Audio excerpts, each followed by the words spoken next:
ఎన్టీఆర్, బాలకృష్ణ కలిసి multi starrer cinema చేస్తే చూడాలని నందమూరి ఫ్యాన్స్ ఎంతగానో ఎదురు చూస్తున్నారు. ఇక మంచి కథొస్తే కలిసి చేయడానికి ఎన్టీఆర్, బాలయ్య కూడా రెడీగా ఉన్నారు. ఇప్పుడు ఈ క్రేజీ కాంబినేషన్ సెట్ అయ్యేలా కనిపిస్తుంది. ప్రస్తుతం అఖండ 2 మూవీ చేస్తున్న బాలయ్య ఆ తర్వాత గోపీచంద్ మల్లేని దర్శకత్వంలో సినిమాను చేయబోతున్నాడు. ఇది బాలయ్యకి 111వ చిత్రం. ఇప్పటికే వీరి కలయికలో వీరసింహారెడ్డి మూవీ వచ్చి బ్లాక్ బస్టర్ అయింది.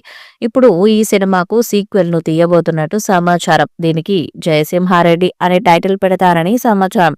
ఈ చిత్రంలో ఎన్టీఆర్, బాలయ్య కలిసి వెండితెర మీద విధ్వంసాన్ని క్రియేట్ చేస్తారని తెలుస్తుంది.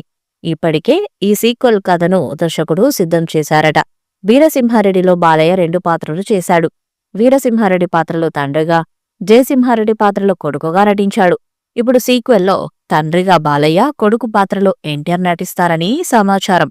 వీరసింహారెడ్డి సినిమాలోనే దర్శకుడు గోపీచంద్ కొడుకు పాత్రలో ఎన్టీఆర్ ని తీసుకోవాలని భావించారట. ఆ విషయం మూవీ ప్రమోషన్స్ లో కూడా చెప్పాడు. కానీ అప్పుడు కుదరలేదు. కానీ ఇప్పుడు సీక్వెల్లో ఎన్టీఆర్ నటించేలా ప్రయత్నాలు చేస్తున్నాడట.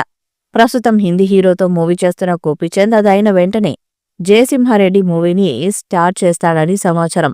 త్వరలోనే కథను పూర్తి చేసి ఎన్టీఆర్, బాలయ్యకి చెప్పడానికి సిద్ధమయ్యాడట. కథ నచ్చితే ఎన్టీఆర్, బాలకృష్ణ ఇద్దరు కూడా గ్రీన్ సిగ్నల్ ఇచ్చే ఛాన్స్ ఉంది. దాంతో ఈ మూవీ స్టార్ట్ అవ్వాలని నందమూరి ఫ్యాన్స్ ఎదురు చూస్తున్నారు.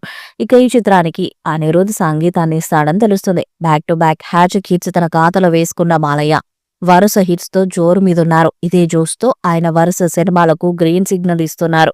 త్వరలోనే బాలయ్య నెక్స్ట్ మూవీని మొదలు పెట్టబోతున్నారు. ఇక ఎన్టీఆర్ కూడా RRR, దేవర సినిమాలతో పాన్ ఇండియా స్థాయిలో క్రేజులు తెచ్చుకున్నాడు. బాలయ్య కెరీర్లో 111వ సినిమాగా తెరకెక్కబోతున్న ఈ సినిమాకు సంబంధించిన స్క్రిప్ట్ వర్క్ ఇప్పటికే మొదలుపెట్టారు డైరెక్టర్ గోపీచంద్. త్వరలోనే ఎన్టీఆర్, బాలయ్యను ఒకే తెర మీదకు తీసుకొస్తాడని వార్తలు వస్తున్నాయి.